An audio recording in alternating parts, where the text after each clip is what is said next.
Praise the Lord. இன்றைக்கு daily dose of divine சேனல்ல வெளிப்படுத்தின விசேஷம் 10ஆம் அதிகாரம் மற்றும் யோபு 30ஆம் அதிகாரமும் வாசிக்க கேட்போம்.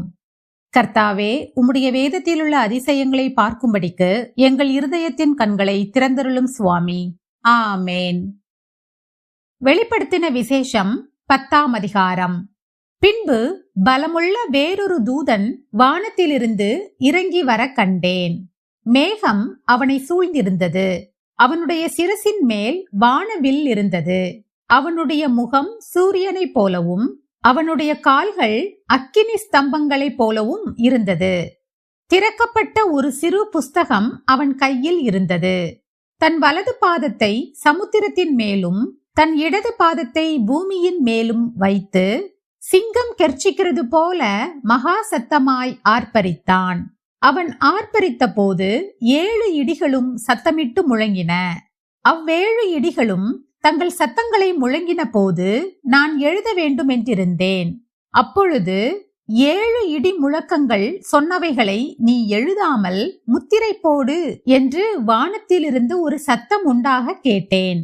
சமுத்திரத்தின் மேலும் பூமியின் மேலும் நிற்கிறதாக நான் கண்ட தூதன் தன் கையை வானத்திற்கு நேராக உயர்த்தி, இனி காலம் செல்லாது, ஆனாலும் தேவன் தம்முடைய ஊழியக்காரராகிய தீர்க்கதரிசிகளுக்கு சுவிசேஷமாய் அறிவித்தபடி 7ஆம் தூதனுடைய சத்தத்தின் நாட்களிலே அவன் எக்காலம் ஊத போகிற போது தேவ ரகசியம் நிறைவேறும் என்று வானத்தையும் அதிலுள்ளவைகளையும் பூமியையும் அதிலுள்ளவைகளையும் சமுத்திரத்தையும் அதிலுள்ளவைகளையும் சிருஷ்டித்தவரும் சதா காலங்களிலும் உயிரோடிருக்கிறவருமானவர் மேல் ஆணையிட்டு சொன்னான்.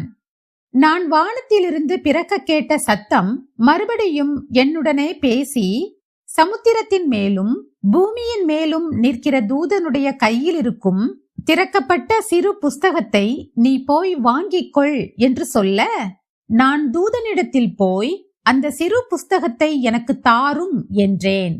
அதற்கு அவன், நீ இதை வாங்கி புசி, இது உன் வயிற்றுக்கு கசப்பாயிருக்கும், ஆகிலும் உன் வாய்க்கு இது தேனை போல மதுரமாயிருக்கும் என்றான். நான் அந்த சிறு புஸ்தகத்தை தூதனுடைய கையிலிருந்து வாங்கி அதை புசித்தேன். என் வாய்க்கு அது தேனை போல மதுரமாயிருந்தது. நான் அதை புசித்த உடனே என் வயிறு கசப்பாயிற்று. அப்பொழுது அவன் என்னை நோக்கி, நீ மறுபடியும் அநேக ஜனங்களையும் ஜாதிகளையும் பாஷைக்காரரையும் ராஜாக்களையும் குறித்து தீர்க்க தரிசனம் சொல்ல வேண்டும் என்றான். யோபு 30ஆம் அதிகாரம். இப்போதோ என்னிலும் இள வயதானவர்கள் என்னை பரியாசம் பண்ணுகிறார்கள். இவர்களுடைய பிதாக்களை நான் என் மந்தையை காக்கும் நாய்களோடே வைக்கவும் கூட வெட்கப்பட்டிருப்பேன். விருத்தாப்பியத்தினாலே பலனற்று போன அவர்கள் கைகளினால் எனக்கு என்ன உதவி இருந்தது? குறைச்சலினாலும் பசியினாலும் அவர்கள் வாடி வெகு நாளாய் பாழும் வெறுமையுமான அந்தர வெளிக்கு ஓடிப்போய் செடிகளுக்குள் இருக்கிற தழைகளை பிடுங்குவார்கள். காட்டு பூண்டுகளின் கிழங்குகள் அவர்களுக்கு ஆகாரமாயிருந்தது. அவர்கள் மனுஷரின் நடுவிலிருந்து துரத்தப்பட்டார்கள். கள்ளனை துரத்துகிறது போல் கள்ளன் கள்ளன் என்று அவர்களை துரத்தி விட்டார்கள். அவர்கள் பள்ளத்தாக்குகளின் வெடிப்புகளிலும் பூமியின் கெபிகளிலும் கண்மலைகளிலும் போய் குடியிருந்தார்கள். செடிகளுக்குள்ளிருந்து கதறி காஞ்சொரிகளின் கீழ் ஒதுங்கினார்கள். அவர்கள் மூடரின் மக்களும் நீசரின் பிள்ளைகளும் தேசத்திலிருந்து துரத்துண்டவர்களுமாயிருந்தார்கள். ஆனாலும் இப்போது நான் அவர்களுக்கு பாட்டும் பழமொழியும் ஆனேன். என்னை அருவருத்து எனக்கு தூரமாகி என் முகத்துக்கு முன்பாக துப்ப கூசாதிருக்கிறார்கள். நான் கட்டின கட்டை அவர் அவிழ்த்து என்னை சிறுமைப்படுத்தினபடியினால் அவர்களும் கடிவாளத்தை என் முகத்துக்கு முன்பாக உதறிவிட்டார்கள். வலது பாரிசத்தில் வாலிபர் எழும்பி என் கால்களை தவறி விழப்பண்ணி தங்கள் கேடான வழிகளை எனக்கு நேராக ஆயத்தப்படுத்துகிறார்கள். என் பாதையை கெடுத்து என் ஆபத்தை வர்த்திக்க பண்ணுகிறார்கள். அதற்கு அவர்களுக்கு ஒத்தாசை பண்ணுகிறவர்கள் தேவையில்லை. பெரிதான திறப்புண்டாக்கி தாங்கள் கெடுத்த வழியில் புரண்டு வருகிறார்கள். பயங்கரங்கள் என் மேல் திரும்பி வருகிறது. அவைகள் காற்றைப் போல என் ஆத்துமாவை பின்தொடருகிறது. என் சுக வாழ்வு ஒரு மேகத்தைப் போல் கடந்து போயிற்று. ஆகையால் இப்போது என் ஆத்துமா என்னில் முறிந்து போயிற்று. உபத்திரவத்தின் நாட்கள் என்னை பிடித்து கொண்டது. ராக்காலத்திலே என் எலும்புகள் துளைக்கப்பட்டு என் நரம்புகளுக்கு இளைப்பாறுதல் இல்லாதிருக்கிறது. நோயின் உக்கிரத்தினால் என் உடுப்பு வேறுபட்டு போயிற்று. அது என் அங்கியின் கழுத்துப்பட்டையைப் போல என்னை சுற்றி கொண்டது. சேற்றிலே தள்ளப்பட்டேன். தூளுக்கும் சாம்பலுக்கும் ஒப்பானேன். உம்மை நோக்கி கூப்பிடுகிறேன். நீர் எனக்கு மறு உத்தரவு கொடாதிருக்கிறீர். கெஞ்சி நிற்கிறேன். என் மேல் பராமுகமாயிருக்கிறீர். என் மேல் கொடூரமுள்ளவராக மாறினீர். உம்முடைய கரத்தின் வல்லமையால் என்னை விரோதிக்கிறீர். நீர் என்னை தூக்கி என்னை காற்றிலே பறக்கவிட்டு என்னை பயத்தினால் உருகி போக பண்ணுகிறீர். சகல ஜீவாத்துமாக்களுக்கும் குறிக்கப்பட்ட தாவரமாகிய மரணத்துக்கு என்னை ஒப்பு கொடுப்பீர் என்று அறிவேன். ஆனாலும் நான் யாதொருவனை அவன் ஆபத்திலே தவிக்க பண்ணினதும், துன்னாலை கண்டவனுக்காக நான் அழாதிருந்ததும், எளியவனுக்காக என் ஆத்துமா வியாகுலப்படாதிருந்ததும் உண்டானால், அவர் என் மனுவுக்கு இடம் கொடாமல் எனக்கு விரோதமாய் தமது கையை நீட்டுவாராக. நன்மைக்கு காத்திருந்த எனக்கு தீமை வந்தது.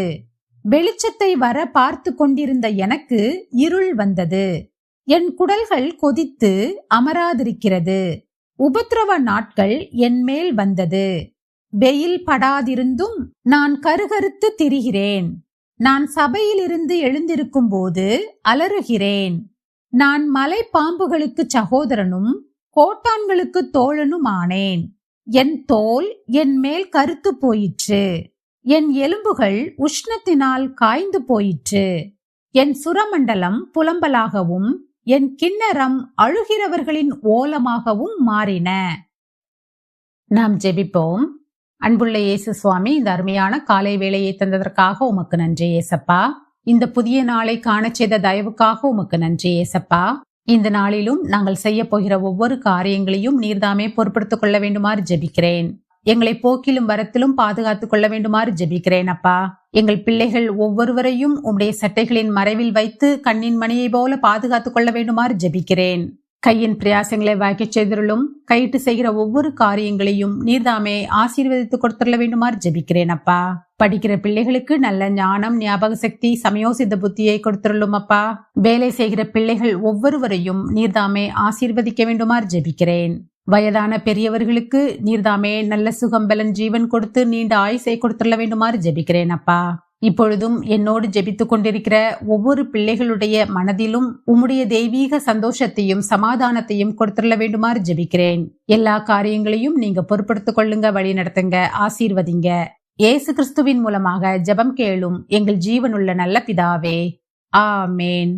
என் ஆத்துமாவே கர்த்தரை ஸ்தோத்திரி, என் முழு உள்ளமே அவருடைய பரிசுத்த நாமத்தை ஸ்தோத்திரி. என் ஆத்துமாவே கர்த்தரை ஸ்தோத்திரி. கர்த்தர் செய்த சகல உபகாரங்களையும் மறவாதே. ஆமேன், ஆமேன். நாம் அடுத்த நாள் வேத வாசிப்பில் சந்திப்போம். God bless you.